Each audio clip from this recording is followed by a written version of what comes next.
18 سالہ آئزہ شہر کے سب سے پوش علاقے میں واقع ایک وسیع و عریض حویلی نما کوٹھی میں رہتی تھیں۔ اس کے والد وقال سیٹھ ایک انٹرنیشنل جولر تھے اور والدہ مسز سمیرہ اپنی سوشل لائف اور فیشن شوز کی دنیا میں مگن رہتی تھیں۔ آئزہ کے لیے ان کا پیار صرف مہنگے تحفوں اور کریڈٹ کارڈز تک محدود تھا۔ وہ اس گھر میں شہزادی تو تھیں، مگر ایک ایسی شہزادی جو اپنے ہی قلعے میں قید ہو۔ آئزہ کو پرانی چیزوں، نایاب گھڑیوں اور قدیم پینٹنگز جمع کرنے کا جنون کی حد تک شوق تھا۔ یہ شوق اسے شہر کے ایک قدیم بازار میں واقع یاور صاحب کی دکان تک لے گیا۔ یاور صاحب 55-60 سال کے ایک خوش لباس اور انتہائی مہذب شخص تھے۔ ان کی سفید داڑھی اور آنکھوں پر لگا باریک فریم کا چشمہ انہیں ایک دانشور کا روپ دیتا تھا۔ آئزہ اکثر اپنی گاڑی رکوا کر یاور صاحب کی دکان پر جاتی۔ وہ اسے گھنٹوں پرانی تہذیبوں کے قصے سناتے، نوادرات کی پہچان بتاتے اور سب سے بڑھ کر اس کی باتیں سنتے۔ آئزہ، جو اپنے گھر میں بولنے کو ترستی تھی، یاور صاحب کے سامنے دل کھول کر رکھ دیتی۔ یاور صاحب بہت شاطر تھے۔ وہ باتوں باتوں میں آئزہ سے گھر کے بارے میں پوچھتے۔ بیٹی، تمہارے ڈیڈی اتنے قیمتی ہیرے گھر پر رکھتے ہیں، تمہیں ڈر نہیں لگتا؟ وہ چائے کی پیالی پکڑاتے ہوئے پوچھتے۔ ارے انکل، ہمارا گھر تو قلعہ ہے، چاروں طرف کیمرے ہیں، الارم سسٹم ہے اور پھر ڈیڈی کا اپنا ڈیجیٹل لاکر ہے، آئزہ فخر سے بتاتی۔ اچھا، ماشاء اللہ، ویسے سنا ہے ڈیجیٹل لاکر کے کوڈ یاد رکھنا مشکل ہوتا ہے؟ یاور صاحب نے معصومیت سے سوال داغا۔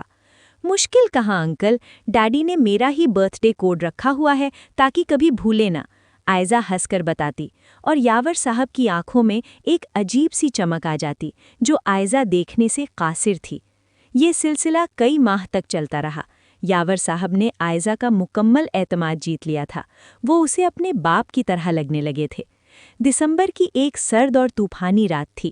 وقار سیٹھ اور سمیرہ کو دبئی ایک نمائش میں جانا تھا۔ انہوں نے آئزہ کو بتایا کہ وہ 2 دن بعد واپس آئیں گے۔ گھر کے پرانے ملازم رحمت بابا گاؤں گئے ہوئے تھے اور چوکیدار کی ڈیوٹی باہر گیٹ پر تھی۔ کوٹھی کے اندر آئزہ بالکل اکیلی تھی۔ باہر تیز ہواؤں کی وجہ سے کھڑکیوں کے شیشے بج رہے تھے اور ماحول میں عجیب سی وحشت تھی۔ رات کے 11 بجے اچانک پورے علاقے کی لائٹ چلی گئی۔ جنریٹر نے کچھ دیر کام کیا، لیکن پھر نامعلوم وجہ سے وہ بھی بند ہو گیا۔ پوری کوٹھی گھپ اندھیرے میں ڈوب گئی۔ آئزہ کو ڈر لگنے لگا۔ اس نے چوکیدار کو فون ملانے کی کوشش کی، لیکن لینڈ لائن ڈیڈ تھی اور موبائل کی سگنلز بھی نہیں آ رہے تھے۔ تبھی اسے باہر برآمدے میں کسی کے چلنے کی آواز آئی۔ ٹھک ٹھک ٹھک، یہ آواز جوتوں کی تھی جو لکڑی کے فرش پر گونج رہی تھی۔ آئزہ کا دل حلق میں آ گیا۔ اس نے سوچا شاید چوکیدار اندر آیا ہے۔ کون ہے؟ اس نے کانپتی آواز میں پوچھا۔ کوئی جواب نہیں آیا، بس قدموں کی آواز قریب آتی گئی۔ اچانک ڈرائنگ روم کا بھاری دروازہ کھلا اور آسمانی بجلی کی چمک میں اسے ایک سایہ نظر آیا۔ وہ سایہ آہستہ آہستہ آگے بڑھا اور موم بتی کی مدھم روشنی میں یاور صاحب کا چہرہ نمایاں ہوا۔ آئزہ نے سکھ کا سانس لیا۔ یاور انکل، آپ؟ میں تو ڈر ہی گئی تھی۔ آپ اتنی رات گئی یہاں کیسے؟ اور لائٹ؟ یاور صاحب کے چہرے پر وہ روایتی شفقت نہیں تھی، بلکہ ایک سرد اور شفاف مسکراہٹ تھی۔ وہ اکیلے نہیں تھے، ان کے پیچھے 2 نقاب پوش اور بھی تھے۔ میں نے سوچا میری بیٹی اندھیرے میں ڈر رہی ہوگی، اس لیے چلا آیا۔ ان کی آواز میں بلا کا طنز تھا۔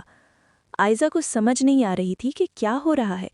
لیکن انکل، آپ اندر کیسے آئے؟ گیٹ تو بند تھا۔ بیٹی، جس گھر کا بھیدی خود گھر کی چابیاں اور راز دے دے، وہاں دیواریں معنی نہیں رکھتیں، یاور صاحب نے اطمینان سے صوفے پر بیٹھتے ہوئے کہا۔ تم نے ہی تو بتایا تھا کہ پچھلے دروازے کا لاک خراب ہے اور اسے ٹھیک کروانا باقی ہے۔ آئزہ کو جیسے سانپ سونگھ گیا۔ اس کی بتائی ہوئی ہر چھوٹی بات، ہر راز، ہر کمزوری آج اس کے سامنے ہتھیار بن کر کھڑی تھی۔ یاور صاحب نے اپنے ساتھیوں کو اشارہ کیا۔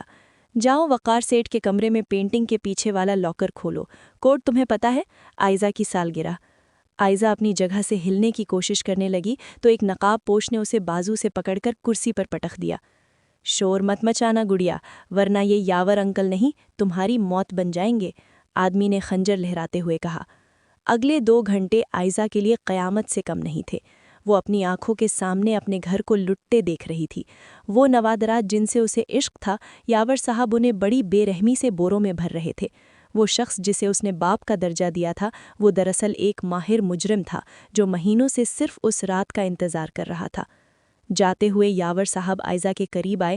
آئزہ کی آنکھوں سے آنسو بہہ رہے تھے، وہ بے بسی کی تصویر بنی بندھی ہوئی تھی۔ یاور صاحب نے جھک کر اس کے سر پر ہاتھ رکھا، وہی ہاتھ جو کبھی شفقت سے رکھتے تھے، آج وہ سانپ کی طرح لگ رہا تھا۔ میری جان، کبھی کسی پر اتنا اعتبار مت کرنا جتنا تم نے مجھ پر کیا۔ تمہاری معصومیت اور تمہارے والدین کی غفلت ہی میری کامیابی کی کنجی ہے۔ وہ لوگ چلے گئے۔ جاتے ہوئے انہوں نے آئزہ کا منہ ٹیپ سے بند کر دیا اور اسے اندھیرے کمرے میں بند کر گئے۔ باہر طوفان تھم چکا تھا، لیکن آئزہ کی زندگی میں ایک ایسا طوفان آ گیا تھا جس نے سب کچھ تہہ و بالا کر دیا تھا۔ صبح جب وقار سیٹھ اور سمیرہ واپس آئے تو گھر کا دروازہ کھلا پایا۔ اندر داخل ہوئے تو گھر ویران تھا۔ آئزہ کو جب کھولا گیا تو وہ بے ہوش ہو چکی تھی۔ اسپتال میں ہوش آنے کے بعد وہ کئی دن تک خاموش رہی۔ جب پولیس نے تفتیش شروع کی تو پتہ چلا کہ یاور انکل کی دکان راتوں رات خالی ہو چکی تھی۔ وہاں کچھ نہیں تھا سوائے دھول اور مٹی کے۔ ان کا کوئی ریکارڈ، کوئی شناختی کارڈ اصلی نہیں تھا۔ وہ ایک سایہ تھے جو آئے، لوٹا اور اندھیرے میں غائب ہو گئے۔ آئزہ کے والدین کو اپنی دولت کا نقصان اتنا بڑا نہیں لگا جتنا اپنی بیٹی کی حالت دیکھ کر دھچکا لگا۔ آئزہ اب ہر بزرگ شخص سے ڈرنے لگی تھی۔ اسے ہر مسکراہٹ کے پیچھے ایک بھیڑیا چھپا نظر آتا تھا۔ اس واقعے نے اسے یہ تلخ سبق سکھایا کہ دنیا میں سب سے خطرناک دشمن وہ ہوتا ہے جو دوست کے روپ میں آئے۔ اس رات کے بعد آئزہ نے نوادرات جمع کرنا چھوڑ دیں، کیونکہ اب ہر پرانی چیز اسے اپنی بے وقوفی اور ایک بوڑھے شاطر کی مکاری کی یاد دلاتی تھی۔ یہ کہانی ہمیں بتاتی ہے کہ راز ایک امانت ہوتے ہیں، انہیں ہر کسی کے سپرد نہیں کرنا چاہیے۔ خاص طور پر نوجوان نسل کو چاہیے کہ وہ گھر کی نجی باتیں، سیکیورٹی اور والدین کی غیر موجودگی کا ذکر باہر کے لوگوں سے، چاہے وہ کتنے ہی مخلص کیوں نہ لگیں، ہرگز نہ کریں۔ اور والدین کے لیے سبق یہ ہے کہ اگر وہ اپنی اولاد کو وقت نہیں دیں گے تو کوئی یاور ان کی تنہائی کا فائدہ اٹھا کر انہیں زندگی بھر کا روگ دے جائے گا۔